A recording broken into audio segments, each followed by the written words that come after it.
If you're trying to lose fat and gain muscle in 2026 without hating your diet, you need to watch this video. If not, you're gonna end up cutting out your favorite foods, eating boring meals like chicken and rice, thinking it's getting you results, when the reality is it's doing the opposite. By the end of this video, you'll understand why clean eating not only isn't necessary, but it doesn't actually work. And instead, exactly how you can eat all the kinds of foods you want while losing fat. The reality is, you will never get lean and stay lean simply by eating clean. And that's because what looks good on paper doesn't actually work or translate to your real life. Now, how do I know this? Well, that's because a few years ago, I was doing it. I was eating super clean. I was in the gym 6 times a week. I had no desserts. I had no carbs, literally. I would limit myself from alcohol. I would limit myself from going out and enjoying experiences with friends, all because I was desperate to see results. What I didn't understand at that time was it was exactly that kind of desperation and this approach to restricting myself that was actually limiting me from seeing the leanness and the muscle gain that I actually wanted. And so the more that I did this, and this goes against what most people would think, the more that I actually ate clean, the less results I actually saw. And nothing made sense to me until I finally understood why that was happening. Once I understood and applied the flexible eating framework that we're going to talk about, I was able to eat out every single day, have desserts every single day. I have lots of carbs, over 300 grams of carbs a day, and literally nothing is off limits. For anybody that knows me, you know that I've been traveling for the past 8 months through Asia, and I eat out every single meal. I've cooked 1 time in the past year. I do not hold myself back, and that is because of this framework. Now, before we understand what the framework is and why it works, we need to understand why actually restricting yourself will never give you the long-term results that you're looking for. And there's 3 reasons for this. Number 1, any kind of meal plan or any kind of clean eating doesn't actually work in real life. And that's because real life isn't perfect. Real life is not a meal plan that you can follow. You have the celebrations, you have the special occasions, you have the trips, you have the busy days, you have meals with friends. All of these things are factors that any kind of clean eating plan will not account for because it can't, right? There's going to be the restaurants that don't have perfect options. You're not always going to be able to avoid the oils. You're going to want to have the treats. And so long as the plan isn't congruent or doesn't align with your actual schedule, your life, and even the things that only happen on occasion, it will never end up working long term. And this is so important to realize. I made this mistake for years thinking, no, I can just be dialed in. I can just be locked in. You can't, right? At a certain point, the rubber's going to meet the road. You're going to be stressed out. You're going to be busy. There's going to be things that you want to do. And as we'll talk about, the more pressure you put on yourself, the more pressure that builds up through not eating what you want to be eating, through restricting yourself, through saying no. It's only a matter of time until that pressure boils over and you end up spilling, binging, and resetting. So this is why they've actually found it to be less effective over time to both lose fat and gain muscle when following an extremely clean diet versus one that has flexible options that include foods that are not quote unquote healthy. Now, obviously, that's a loaded term. When I say clean or healthy, I'm talking about the foods that come to your mind, the vegetables, the chicken, the rice, things that are usually single ingredient, which in itself is certainly not a bad thing, but just not very exciting. Not the kinds of things that you want every single meal, every single day to consist of. And the reason that actually only eating these clean foods and forcing yourself to stick to that kind of diet is less effective over time is because you're actually creating more foods that are off limits. So think about that. That's always going to make it harder for you to consistently follow through. And number 3 is, I think, the most serious and important and also underlooked component of why restricting yourself does not lead to results. And that is the psychology behind when you create an association with any food as bad, it starts to bring a negative relationship to your food. The reality is there is no such thing as a good or bad food. And if you hear that and you disagree, it's probably because you've created one of these associations. We're told that you can't have the desserts. We're told that you can't have the burgers if you want to be in shape. None of that is true. Everything is a balancing act. It's all just a piece of the puzzle, right? And labeling any kind of food as bad is simply something that we've been taught to do largely through social media because, yes, you can't have cake every day, all day for your meals and expect to be in good shape. But of course, there is a middle ground between that. And so long as you understand the structures, and again, apply the framework that'll show you, you can absolutely do both. But what you want to avoid is creating a relationship where you see food as the enemy, where you see the things that you love, the pastries, the burgers, as bad simply because maybe they carry extra calories or extra fats or things that are less nutrient dense, all of that, right? Again, we want to find the balance between foods that fill us, foods that supply our bodies with what they need, but also just being a human being, enjoying our meals, enjoying what we eat, and sometimes being a little bit loose. All of these lead to the exact same pattern. And this is the classic yo-yo diet. Now, what happens when you yo-yo? It's important to understand this because once you can identify where this pattern actually comes from, you can learn to avoid it and you can learn how to fit in more of your favorite foods on a regular basis. And so what yo-yo dieting is the process of restricting yourself heavily. So you decide, I'm gonna follow this meal plan, I'm gonna be super locked in, no alcohol, no carbs, no desserts, nothing. I'm gonna get shredded and then eventually I can just magically move off of that diet. What ends up actually happening? Eventually, after saying no to every single type of food, again, you have more foods that are off limits, which makes it harder for you to follow that, whether it's because you have cravings or because your schedule is busy and it's hard to just build all of those perfect meals all the time. All of that is building up pressure, right? And you might have felt this before if you've been through this cycle, where yes, you might see the scale go down temporarily because you're literally only eating the most boring, clean, low-calorie foods and probably restricting or starving yourself on top of that. At least that's what a lot of people do.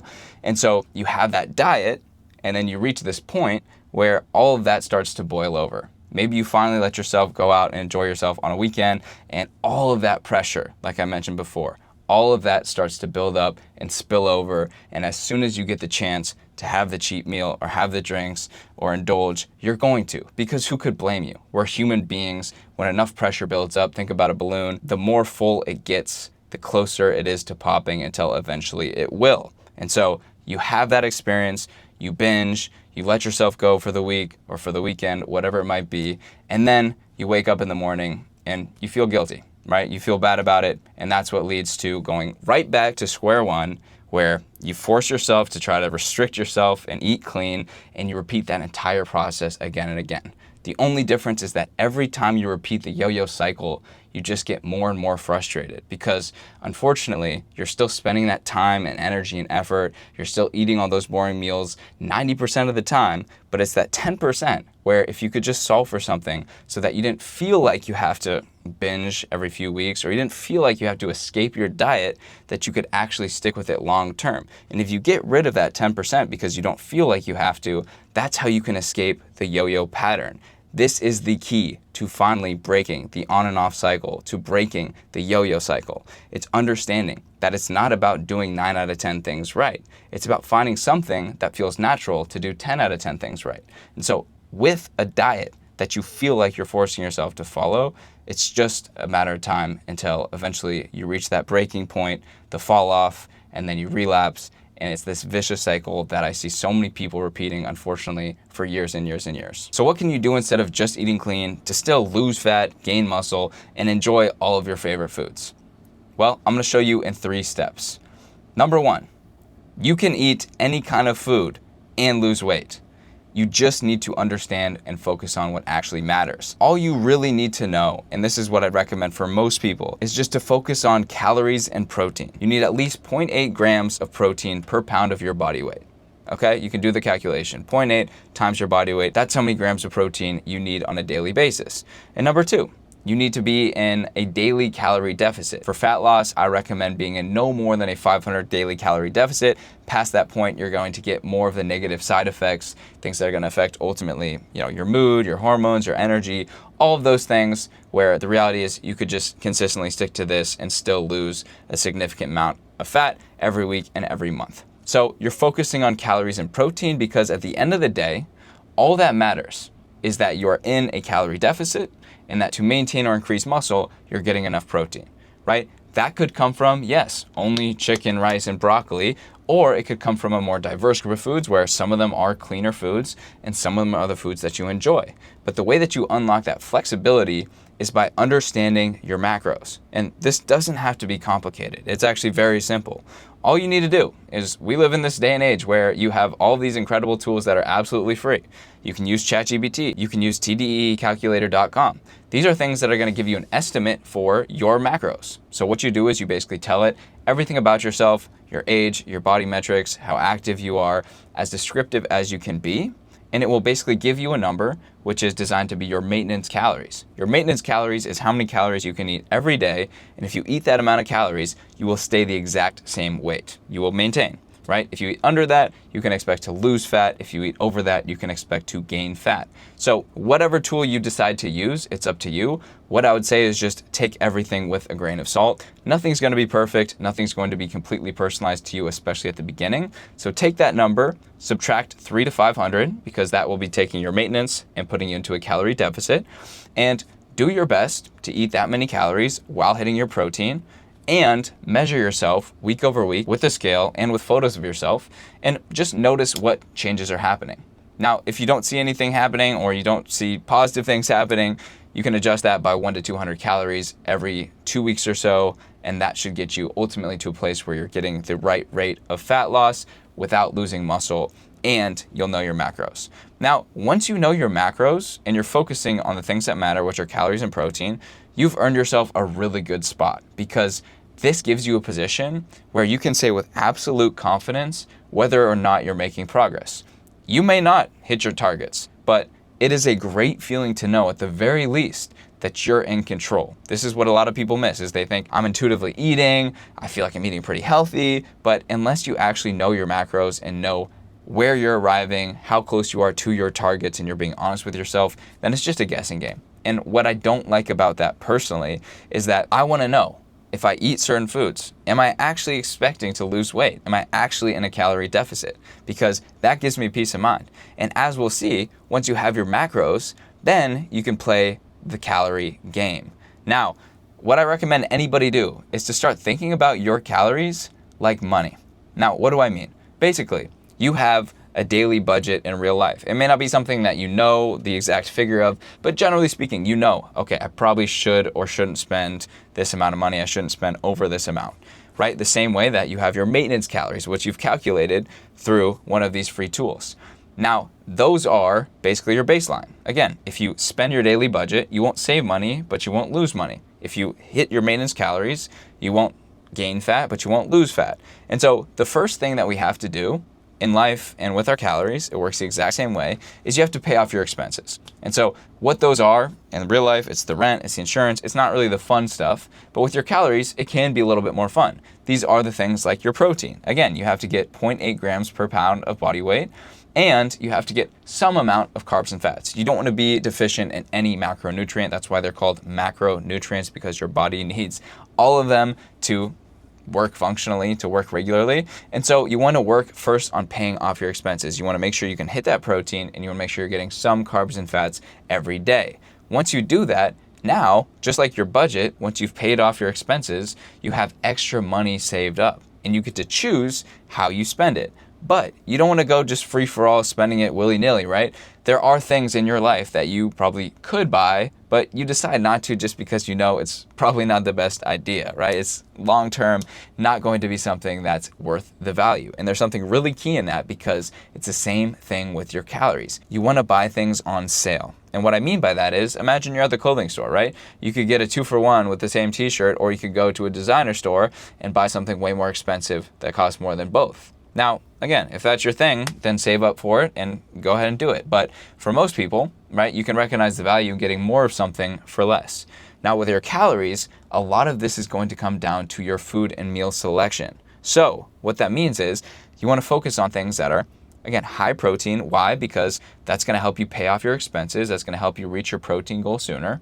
But also things that are more food for fewer calories. This is what's known as high volume foods, which I talk a lot about. These are the things that are going to fill you up without actually being as many calories. And a lot of what this comes down to is just understanding which foods have more or less calories, which you will as you naturally go through this process. It's the things like vegetables are a great example. Leaner meats, meaning less fat, where again, you're eating more, getting more protein for less calories. There's also all kinds of hacks, which at the end of this video, I'm going to link some of those, which are my favorite swaps, where you can basically, again, go from eating the same amount or drinking the same amount to having that, if not more, for fewer calories and more protein. So these things do exist, just like the way good deals exist in real life. There are deals that you can have on your calories that if you know to look for them and you can choose them wisely, it will save you a ton and you will have the same experience. Now, once you've bought those things on sale, in other words, you've gotten better bang for your buck with your calories, you can go ahead and use those extra calories to save up for the things you love. Now, this is what I love about understanding this system, is that if you're relying on the high volume foods or the foods that you can get more of with fewer calories, then you're not only enjoying those meals, because again, it's still tasty foods, it's just understanding what actually has fewer calories versus things that have unnecessarily more calories. That frees up all the space to save for what you love. Again, think about your budget. If you get a really good deal on the things you have to spend money on, your rent, your insurance, car payment, whatever, then you have more money to spend because you still have that same budget, but you've saved more, so you have more money to spend on really whatever else you want to. And so you have two choices, right? You can save more or you can spend it on the things that you enjoy. Personally, I'm a proponent of spending it, right? The goal is not always just to save more money every single penny, right? It's to save, yes, but also to enjoy spending it. Otherwise, what is the point of money? Same way, what is the point of calories? The point is not to save every calorie and not eat. It's to save some, but eat in a way that's smart. Learn to spend your calories wisely. So once you've done this, you can essentially eat a lot of the kinds of foods. And this is how I'm able to eat the things like the desserts, the ice cream, the crazy, the pancakes, the sushi meals, the pasta, the burgers on a regular basis, is because I know what foods are filling me up for fewer calories that are helping me reach my goals or paying off my basic expenses. And then I have room for all of the things that I really like. The big dinners, the meals out, drinking alcohol, all of those things. And so it's really thinking about it through this framework, focusing on paying off your expenses, buying things on sale, saving and spending on what you love, or just saving extra. And lastly is just watching out for the overpriced foods. What I mean by that is the same way that we talked about a designer t-shirt, right? These are things that if you have the budget for it, great, but most people don't. And for most people, spending $500 on a t-shirt seems pretty overpriced. For me, honestly, it does. And so you want to watch out for these things that are actually very calorie heavy, the opposite of what we talked about with those higher volume, low calorie foods. So in other words, they're taking a lot of your budget up for very little value, right? These are a lot of the things like this, sugary smoothies. These are cocktail drinks. Look, there's so many kinds of these everywhere. A lot of the fast food, obviously, anything that's higher fat, because fat is more calorie dense than other macronutrients, is usually going to be pretty hard to save calories on. But it comes in a lot of directions. Again, I've made content about this as well that I'll link as well. If you do these 4 things, right, and you understand, first and foremost, right, what we talked about with why the more you restrict yourself, the more temporary your results will be, because it's not practical for your life. It's not actually effective over time because you're putting more constraints on yourself, and it's creating this negative association with food that leads people to binge and always do the same thing, always yo-yo, always go back and forth, have times where you're really locked in, really strict, and then times where you're not at all, to instead following these 3 steps, focusing on what matters, understanding that at the end of the day, you need to be in a net calorie deficit and you need to eat enough protein to lose fat and gain muscle. So doing that through these 3 steps, understanding your macros, and then applying the money framework. The same way that you save is the same way that you'll be able to add more value or add more flexibility into your diet with all of the foods that you love. This is how you can lose weight with 100% confidence, which to me is so valuable. You can know exactly, even if you're eating a burger, even if you're eating pancakes or sushi, that you're staying on track and you're still going to lose weight because you have an understanding of actually where the foods are coming from and how that is in relation to your specific goals. So apply this framework and enjoy your favorite foods with zero guilt. So hopefully this helps you understand why you not only don't need to eat clean, but in my opinion, you absolutely should not only eat clean, because it is not sustainable, it is not built for your life, and frankly, who wants to eat chicken and rice for the rest of your life? I will link those videos as far as some other ways that you can explore and maximize your calories, continue to get more out of less. That's what my mission is to help simplify the process of losing fat, gaining muscle, and building fitness into your life. So if you are interested in taking your fitness to the next level, you're welcome to apply for my one-on-one coaching and join the wait list. I'll leave the link in the description. Otherwise, let me know what kind of videos or topics you guys have questions about and want to see covered next, and I'll catch you in the next one.